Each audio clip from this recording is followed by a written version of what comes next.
नमस्कार, मैं अभिषेक भट्टाचार्य। लोकतंत्र के महापर्व और मतदान का आज दिन मध्य प्रदेश के कुल 230 विधानसभा सीटों पर मतदान हुआ और अब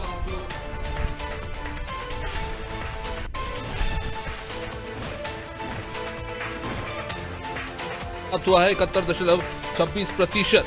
मतदान प्रतिशत अब तक निकलकर सामने आया है, जिसमें सबसे ज्यादा आगर मालवा में 82% वोटिंग हुई है। अलीराजपुर में सबसे कम 56% मतदान हुआ है। राजधानी भोपाल में 59% वोटिंग हुई है। चुनाव के बीच कई जगहों पर बवाल की भी घटनाएं सामने आई हैं।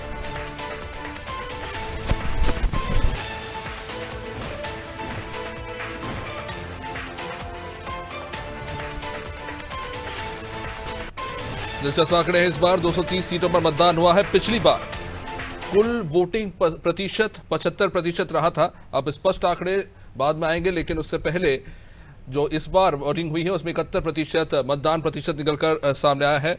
हमारे सारे सहयोगी इस वक्त हमारे साथ लाइव जुड़ रहे हैं। मतदान समाप्त हो चुका है। दिन भर हमारे सहयोगी लगातार नजर बनाए हुए थे। किस तरह का रुझान रहा, किस तरह का उत्साह देखने को मिला। भोपाल से, राजधानी भोपाल से हमारे सहयोगी रिजवान खान हमारे साथ जुड़ चुके हैं।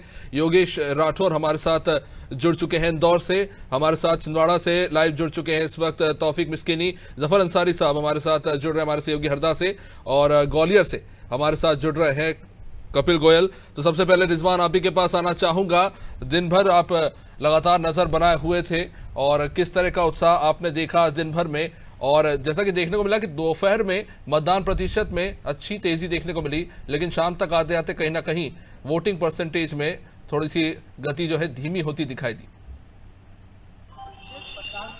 जो है अब खत्म हो चुका है। 5:59 पर जो लोग मतदान केंद्र के अंदर थे सिर्फ उनको ही अब वोट डालने की जो है इजाजत दी गई है। हालांकि अब पुलिस का पहरा जो है पूरी तरीके से मुस्तैद है, और तमाम जो अधिकारी हैं वो अलग अलग बूथ पर जाकर जो है नजर रखे हुए हैं, और जो भी लोग मतदान केंद्र के बाहर खड़े हो उनको अपने घर जाने की हिदायत दे रहे हैं। साफ तौर से मध्य प्रदेश की अगर हम बात करें, 71.11% जो है मतदान पूरे मध्य प्रदेश में हुआ है। और भोपाल की अगर हम बात करें तो भोपाल में 59.19 जो है प्रतिशत जो है मतदान जो हुआ है।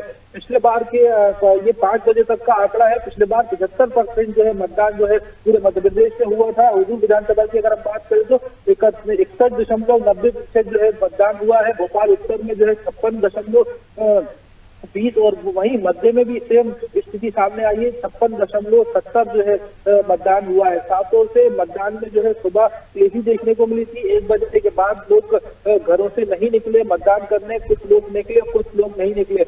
इसकी साफ तौर से वजह यही रही थी कि जो मतदान केंद्र पर खासतौर से मध्य उत्तर की अगर हम बात करें और नरेला की बात करें तो काफी स्लो मतदान जो है हो रहा था, जिस वजह से कई लोग जो है अपने अपने घर वापस लौट रहे थे। लेकिन मतदान करने जो अधिकारी वहां पर जो कार्यकर्ता लगे हुए थे, लेकिन उनको मनाने की भी कोशिश की, लेकिन कोई नहीं रोका। दूसरी तरफ झगड़ों की अगर हम बात करें तो 3 से 4 विवाद के मामले जो है राजधानी भोपाल में सामने आए हैं, जिसमें एक नरेला विधानसभा में एक हिंद कॉलेज स्कूल है वहां पर सामने आया था। उसके बाद एक उत्तर विधानसभा में जो है आरिफ में सामने आया था। उत्तर विधानसभा की एक और इलाका है वहां सामने आया था। मध्य विधानसभा में शहीदी स्कूल है, एक सरकारी स्कूल, वहां पर सामने आया था। लेकिन पुलिस की मुस्तैदी की, पहरा था, हेल्पलाइन नंबर जो जारी किए गए थे, इन तमाम चीजों को देखते हुए एक बड़ी सुरक्षा के बीच जो है मतदान शांतिपूर्ण तरीके से कराया गया। हालांकि बड़ा विवाद जो है नहीं राजधानी भोपाल में हुआ है। निश्चित रूप से आप जुड़े रहिए हमारे साथ। हम चलेंगे अब हरदा। हमारे साथ हमारे सहयोगी जुड़े हुए हैं जफर साहब। जफर साहब, Harda high profile seat Kamal Patel की, यहाँ पे हमेशा हम देखते हैं कि वोटिंग परसेंटेज 80 के ऊपर ही रहता है। इस बार किस तरह का रुझान रहा, किस तरह का उत्साह? थोड़ा वोटिंग परसेंटेज कम दिख रहा है इस बार हरदा में। आए वो 75 के लगभग जो है तो परसेंटेज हरदा जिले में आया है। और अभी कई मतदान केंद्रों पे जो है तो वोटिंग चालू है। कई मतदान केंद्रों पे जो लोग अंदर रह गए थे, जो पर्ची लेकर अंदर जा चुके थे, वो अभी वोटिंग कर रहे हैं। कुछ मतदान केंद्रों पे मशीन धीरे चलने की भी सूचना यहाँ पर आती है।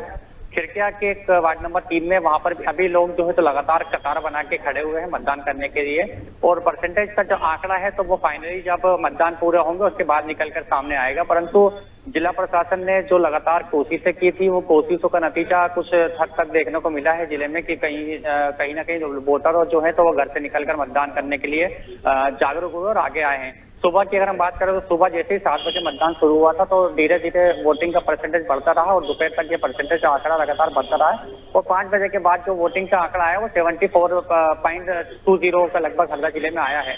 अभी फाइनल आंकड़ा जिले में आना बाकी है और लगातार अभी भी वोटिंग जारी है। यहाँ पर सीधा मुकाबला भाजपा से कमल पटेल है और कांग्रेस से डॉक्टर रामकृष्ण दोगने, दोनों के बीच में यहाँ पर मुकाबला है।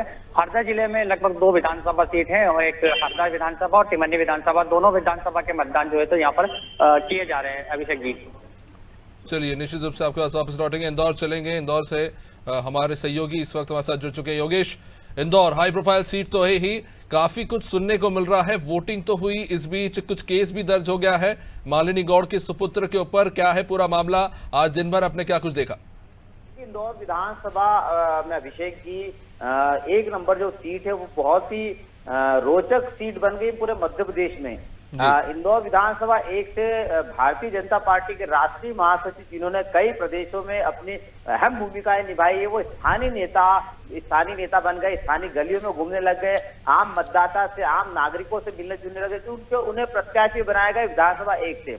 और यहाँ पर यह सीट इसलिए रोचक हो जाती है कि अब उनके लिए प्रतिष्ठा का प्रश्न है ये सीट, क्योंकि जिस सीट पर अभी संजय शुक्ला विधायक है वो भी बहुत ही यहाँ पर लोगों पे पॉपुलर है, आम जनता से रूबरू होते हैं, जनता के साथ में उनका जुड़ाव बना हुआ है। जिस कार्यशैली के लिए कैलाश विजयवर्गीय जाने जाते हैं, धार्मिक कथाओं के लिए, सामाजिक सरोकार के कार्यों के लिए, धार्मिक आयोजन के साथ में यात्राओं के लिए, तो वो संजय शुक्ला ने पिछले 5 साल में ये यात्राएं कराना, धार्मिक आयोजन कराना, भजन भंडारे कराना, जिसके लिए कैलाश जी जाने तो वही कार्यशैली पर संजय शुक्ला भी चलते रहे। उन्हें नहीं पता था कि कैलाश जी भी चुनाव लड़ेगी, लेकिन अचानक से कैलाश जी का नाम आने के बाद में और भी ये सक्रियता और संजय शुक्ला की बढ़ गई। तो ये सीट बड़ी रोचक है। यहाँ से कौन जीतेगा कौन हारेगा इसका आकलन तो अभी करना बहुत मुश्किल है, क्योंकि इस बार जो वोटिंग के समय मतदाता बहुत साइलेंट थे। साइलेंट होना मतलब ही कहीं ना कहीं एक नया परिवर्तन आ सकता है। विधानसभा 2 में इस बार हम अगर प्रतिशतों की बात करें तो ग्रामीण क्षेत्रों में इस बार मतदान का प्रतिशत बहुत अच्छा रहा। हम 5 बजे तक की बात करें तो सांवेर क्षेत्र में 5 बजे तक 75% मतदान रहा, देपालपुर में 75% रहा, महू में 65 रहा। राउ जो है शहरी और ग्रामीण दोनों मिलाकर हम अगर बात करें, ग्रामीण भी इसमें शहरी क्षेत्र भी आता है, नगर निगम सीमा भी इसमें लगती है, तो राउ में 65% 5 बजे तक मतदान रहा। इंदौर की बात करें तो इंदौर 1 में जो है 62%, जहां से कैलाश विजयवर्गीय चुनाव लड़ रहे हैं वहां पर मतदान का प्रतिशत 5 बजे तक कम रहा। 5 बजे के बाद जो लोग अंदर हो गए या 6 बजे तक जो अंदर होगा उसके बाद का प्रतिशत अभी 1 घंटे बाद हमें आ जाएगा, 7:15 बजे 7:30 तक मिल जाएगा। 2 नंबर में जो है कैलाश विजयवर्गीय के खास जाने माने वाले जिन्होंने इतिहास रचा, पिछले चुनाव में वोटिंग के मामले में इन्होंने बहुत बहुमत से वो चुनाव जीता था, उनका परसेंट 66% था, जो शहरी में सबसे ज्यादा रहा। 3 नंबर में जो जहां पर पिंटू जोशी है और गोलू शुक्ला, पिंटू जोशी महेश जोशी के पुत्र है, महेश जोशी बहुत कद्दावर नेता रहे कांग्रेस के, और अश्विन जोशी का वहां पर दबदबा रहा। अश्विन जोशी चुनाव 2 बार विधानसभा चुनाव में चुने गए, उसके बाद में कैलाश विजयवर्गीय के पुत्र से हारे, उषा ठाकुर से हारे, तो कहीं ना कहीं उसके बाद पिंटू जोशी को चुनाव में खड़ा किया। तो ये सीट भी कहीं ना कहीं बहुत कांटे का मुकाबला होगा, वो देखने वाला विषय होगा कौन आखिर में चुनाव जीता। दोनों युवा है। ठीक है योगेश, आपके पास लौटेंगे। चलिए ग्वालियर में चलते हैं, रुक कर लेते हैं कि ग्वालियर में किस तरह का रहा माहौल आज। कपिल, आवाज पहुंची अब तक? जी अभिषेक जी, आपकी आवाज आ रही है। कपिल, किस तरह का माहौल रहा? वोटिंग चली आज, क्या लग रहा है वहां पर? किस तरह का उत्साह देखने को मिला है? वोटिंग परसेंट के क्या आंकड़े रहे? जी अभिषेक जी, आपको बता दूं मैं, लोकतंत्र के इस पर्व को आज ग्वालियर में भी काफी उत्साह के साथ में मनाया गया। सुबह मॉक पोल की प्रक्रिया के बाद ग्वालियर में 7 बजे से ये मतदान की प्रक्रिया शुरू हुई है, जो देर शाम 6 बजे तक इसको प्रभावित रखा गया है। ग्वालियर जिले के 17 लाख मतदाताओं ने आज ईवीएम में नेताओं की किस्मत को कैच किया है। ग्वालियर शहर में करीबन 1662 पोलिंग बूथ बनाए गए थे, जिसमें से 276 पोलिंग बूथों को अति संवेदनशील माना गया था। पर प्रशासन की मुस्तैदी को चलते, जिला चुनाव आयोग की मुस्तैदी के चलते इस पे किसी भी प्रकार से कोई दिक्कत नहीं हुई, कोई परेशानी नहीं हुई। इसमें देखा जाए तो मतलब किसी भी छोट घटना की अगर हम नजरअंदाज कर दें तो किसी भी प्रकार से कोई मतलब इसमें कोई किसी प्रकार का मतलब शांतिपूर्ण मतदान इसमें पूर्ण संपन्न हुआ है। अगर ग्वालियर शहर की अगर बात करें, 6 विधानसभाओं की अगर ग्वालियर की बात करें तो 71% यहाँ पे वोटिंग परसेंट रहा है, जिसमें अगर बात करें हम ग्वालियर के अपने दक्षिण विधानसभा की, तो ग्वालियर के ग्रामीण विधानसभा की, तो ग्रामीण विधानसभा में करीबन 70% की वोटिंग रही है। ग्वालियर 15 विधानसभा की बात करें तो वहाँ पे 62% की वोटिंग रही है। और ग्वालियर पूरब की अगर हम बात करें तो काफी संवेदनशील और हाई प्रोफाइल सीट ही ना ग्वालियर में मानी जा रही थी। यहाँ पे 54% की वोटिंग हुई है अभी शाम को 6 बजे तक। वहीं ग्वालियर दक्षिण में 59% की वोटिंग रही है और बिचरवार में माना जाए 68% और डबरा में टोटल 66% की वोटिंग ग्वालियर में मानी जा रही है। जी अभिषेक। ठीक है, तो अभी लौटेंगे आपके पास। चलिए छिंदवाड़ा चलते हैं, हाई प्रोफाइल सीट छिंदवाड़ा, जहां पर काफी ज्यादा प्रचार प्रसार हुआ है। तौफीक हमारे साथ जुड़े हुए हैं।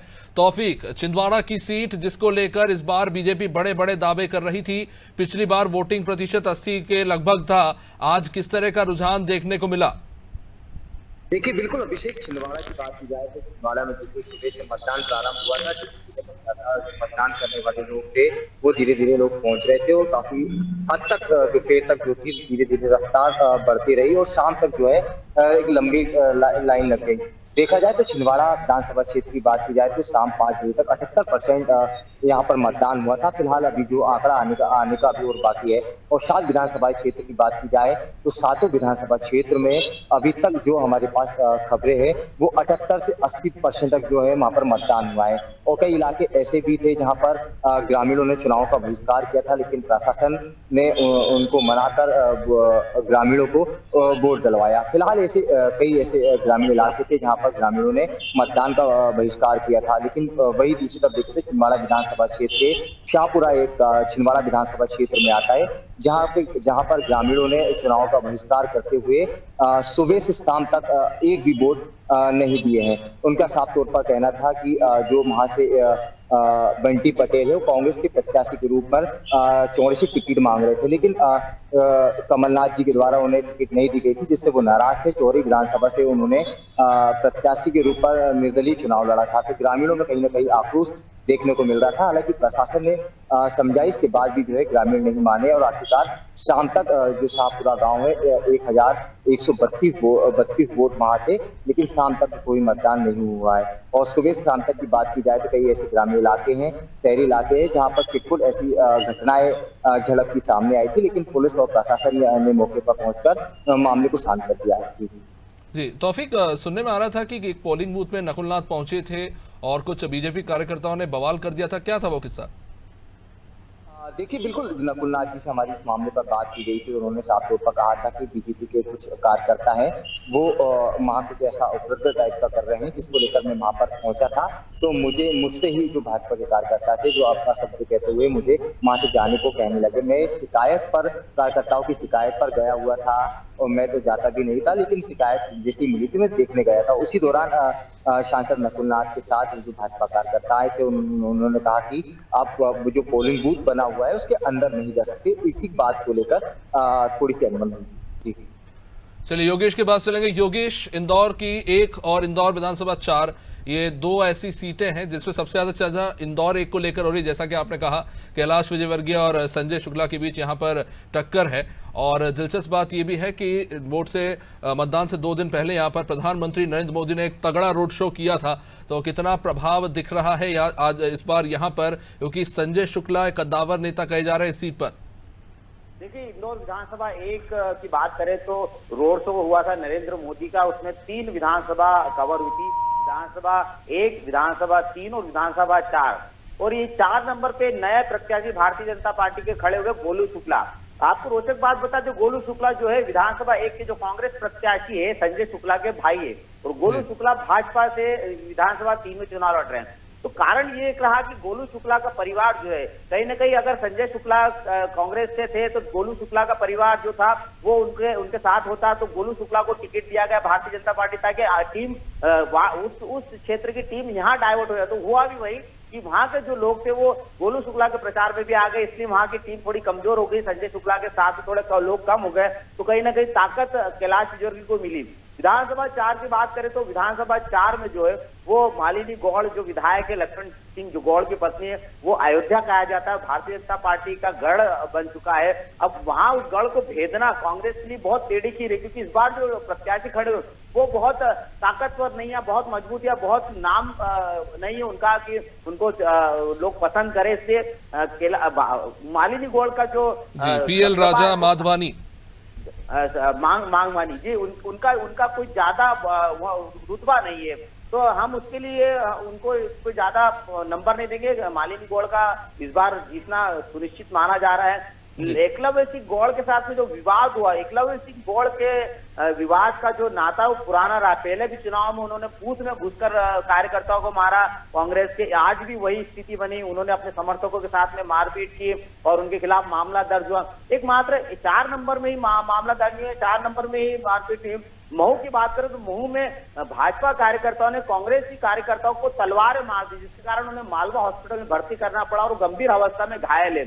राव की बात करें तो राव में भी कल रात को आंसू गैस के गोले छोड़ना पड़े, सामग्री बांटते हुए लोगों को पकड़ा। भारतीय जनता पार्टी और कांग्रेस के कार्यकर्ताओं के बीच में जो झड़प हुई, उसके बाद कल रात को पुलिस ने मोर्चा संभाला। तो राव, महू और विधानसभा जो है 4 नंबर में विवाद हुए। बाकी विधानसभा 1 में उम्मीद थी कि कहीं ना कहीं दोनों कद्दावर है, बाहुबल है, तो कहीं ना कहीं विवाद की स्थिति बनेगी, लेकिन दोनों ने बहुत ही आपसी, दोनों के कार्यकर्ताओं ने समन्वय के साथ काम किया और संयम के साथ काम किया और कोई बड़ी विवाद की स्थिति नहीं बनी। तो 1 नंबर बहुत शांतिपूर्ण मतदान रहा। 1 नंबर में बहुत कांटे का मुकाबला है, बहुत रोचक मुकाबला है। सबकी निगाहें 1 नंबर पर है, चाहे इंदौर 9 विधानसभा सीट की बात करें, इंदौर के लोगों की बात करें, मध्य प्रदेश की बात करें, देश की बात करें, तो इस सीट पर निगाहें कि आखिर कैलाश विजयवर्गीय अपना जादू जो देश में चलाते, जो प्रदेश में उनका जादू, जो विधानसभा 1 में उनका जादू, 2 में जो जादू है, वो क्या विधानसभा 1 में उनका जादू बरकरार होता है? तो विधानसभा 1 पर बड़ी नजर है। और इस बार जो है कांटे का मुकाबला है, कितनी सीटें कांग्रेस को मिलेगी, कितनी भाजपा को मिलेगी, बहुत कांटे का टक्कर है। 5 नंबर की बात करें तो कहीं नहीं, सत्यनारायण पटेल की स्थिति थोड़ी सी मजबूत दिखाई दे रही है। महेंद्र हार्डिया थोड़े से उनके, क्योंकि उनके लिए विरोध बहुत हुआ, उनके जो टिकट मांगने वालों की कतार बहुत थी, तो विरोध बहुत है, तो कहीं ना कहीं विरोधियों का खामियाजा हो सकता है भारतीय जनता पार्टी को भुगतना पड़े। 4 नंबर गढ़ रहा है भाजपा का, तो गढ़ रहेगा। रमेश मेंदोला जो है वो विधायक है और अभी उनका बीजेपी का गढ़ है, उनको दादा दयालु के नाम से जानते हैं, तो वो भी एक सीट मजबूत स्थिति में भारतीय जनता पार्टी की।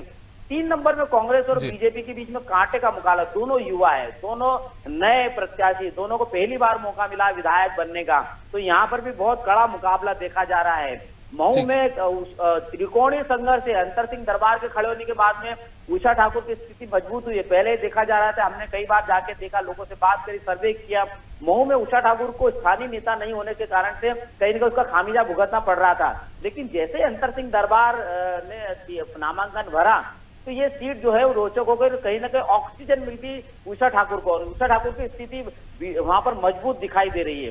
सावेर में जो है कांग्रेस और बीजेपी दोनों के बीच में कहीं ना कहीं तुलसी सिलावट का थोड़ा सा दबदबा दिखाई दे रहा है, कहीं ना कहीं उनकी मजबूत स्थिति दिखाई दे रही है। देपालपुर में जो है विशाल पटेल और मनोज पटेल दोनों युवा है। विशाल पटेल विधायक है, मनोज पटेल पहले विधायक रह चुके हैं, तो वो स्थिति बहुत कांटे की 50-50% का रेशो चल रहा है। कौन जीतेगा कौन हारेगा? विशाल पटेल का भी अच्छा 5 साल का कार्यकाल रहा, उन्होंने अच्छा काम किया, लोगों के बीच में अच्छा समन्वय बना रहा, लोगों के बीच, जनता के बीच रहे।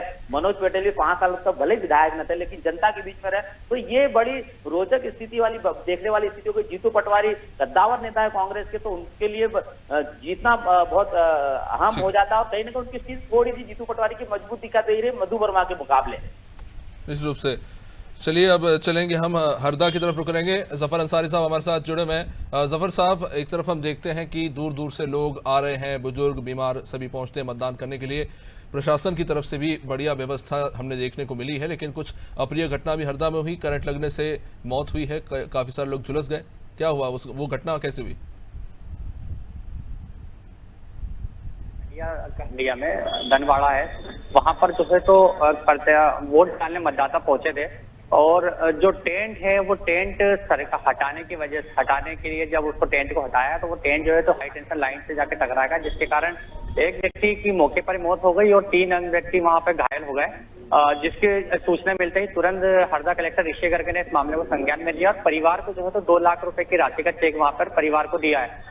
परंतु ऐसी जो घटना हुई है मतदान केंद्र पे चुनाव का बहिष्कार, ऐसी कोई घटना अभी हरदा जिले में देखने में नहीं है। यहाँ इससे पूर्व पिछले 48 घंटों में ऐसी घटना हुई है जहाँ प्रत्याशियों के समर्थकों को साथ गाड़ी में तोड़फोड़, गाड़ी के कांच पे तोड़फोड़, ऐसी घटना यहाँ पर हुई है।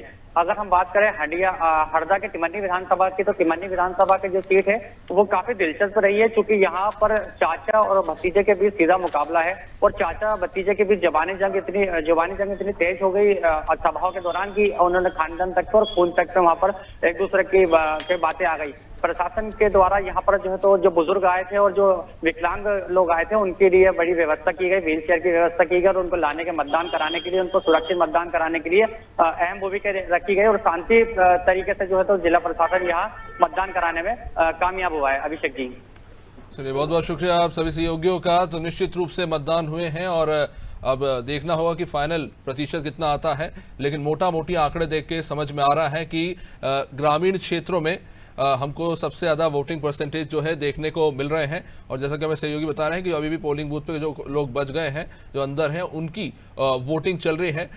छुटपुट घटनाएं ज़रूर हुई हैं, कुछ बड़ी घटनाएं भी हुई हैं कुछ इलाकों में, से मुरैना में हमने देखा और इंदौर में हमने देखा और काफ़ी सारी ऐसी अच्छी भी तस्वीरें देखने को मिली जहाँ बुजुर्ग महिलाएं। चलिए हमारे सहयोगियों ने मतदान के बीच में जो मतदाता हैं उनसे बातचीत करी है, आइए सुनवाते हैं क्या बातचीत है। चाहे भारतीय जनता पार्टी हो या कांग्रेस की सरकार हो, सभी लोग महिलाओं की सुरक्षा के दृष्टिकोण से बहुत सारे काम करने का वायदा करते हैं और बातें कहें। तो आइए कुछ महिलाओं के बात करें। क्या नाम पड़ेगा आपको? डॉक्टर वाई जी बताइए कि अभी चुनाव हो रहा है, मतदान है, आज आप लोग जो भी फैसला लेंगे सबको मानना पड़ेगा, आने वाले रिजल्ट में जो भी होगा सामने होगा। तो किन मुद्दों को ध्यान में रखकर, किन बातों को ध्यान में रखकर आप लोग education, health, awareness, women protection. चलिए, आप कह रहे हैं कि महिला की सुरक्षा को लेकर, अवेयरनेस को लेकर बहुत सारी चीज़ें हैं जिनको हम लोग अपने दिमाग में जी। अभी आप वोट करके आई हैं, तो किन मुद्दों पर आप लोगों ने वोट किया? दिल और दिमाग में क्या चल रहा था? कैसी सरकार चाहिए? कृष्णा गौर देंगे वोट। कृष्णा गौर जी। बीजेपी नहीं, काम किया है कृष्णा गौर ने? बहुत किया, हमारे सब वही करती है, हमारे भेलसंग कॉलोनी में कृष्णा गौर करती पूरा। तो हम यहाँ लगातार मतदाताओं से बात कर रहे हैं। आज वो मतदान केंद्रों पर आप पहुँच रहे हैं, उनमें काफ़ी जोश और उत्साह देखा जा रहा है। कहीं ना कहीं 5 साल में ये एक बार मौका मिलता है जब जनता जनार्दन बनती है और वो फैसला करती है। फैसला जो भी कुछ होगा 3 तारीख को पता चल जाएगा। फिलहाल हम लोगों से बातचीत कर रहे हैं कि वो किन मुद्दों को और दिल और दिमाग में उनके क्या चल रहा है मतदान को लेकर, वही सब जानने की कोशिश कर रहे हैं। कैमरा पर्सन आयुष सिंह के साथ मैं संजय पांडे, अनादि टीवी भोपाल। चलिए मतदान से जुड़े आंकड़े लगातार आप तक पहुंचाते रहेंगे, लेकिन फिलहाल वक्त हो चला है इस कार्यक्रम को यहीं पर विराम देने का। आप देखते रहिए अनादि टीवी। नमस्कार।